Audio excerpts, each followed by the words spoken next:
4.5% has been done to boost the UK economy. So there is a few things that happens, and that happens in 5 different ways. So one is lower borrowing costs, which should mean more spending and investment.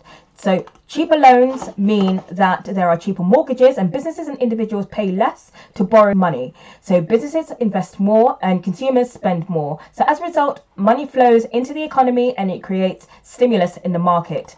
It also encourages house buying and construction. So cheaper mortgages means that there is more demand for purchasing property, and developers might build more property, and therefore, because there is more supply, this either means that property prices will lower, or because there is higher demand, property prices will go up. If you are an estate agent out there, please try not to screw over first-time buyers. There is also support in business. Another way that the interest rate cuts can boost the economy is incentivizing employers to invest in their existing and prospective workforce. So not only would businesses be able to provide higher wages and therefore attract people into the job market, they would be able to hire more people, and people with more jobs and higher wages are able to spend more, and therefore creating stimulus in the economy.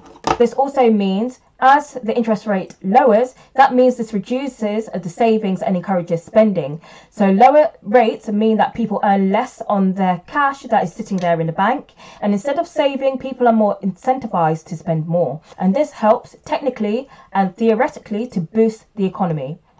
This also weakens the pound. Investors move their money to higher yielding currencies, and a weaker pound means UK exports are cheaper and more competitive internationally. Does this actually work?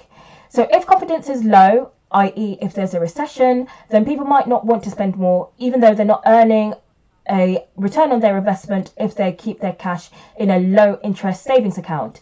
If inflation is too high and there is too much spending, this creates the market to overheat, and there is too much stimulus in the market, and therefore things will skyrocket in terms of inflation, and things will just end up getting worse. And banks might not be able to pass on these interest rate cuts to borrowers, and therefore there is a limiting effect to this. So in conclusion, there are different ways that cutting the interest rates should boost the economy. It makes the rates of borrowing lower. So if there are higher paying jobs and higher wages, this would attract individuals into the job market. The aim here is for the Bank of England to prevent economic slowdown and therefore boost productivity.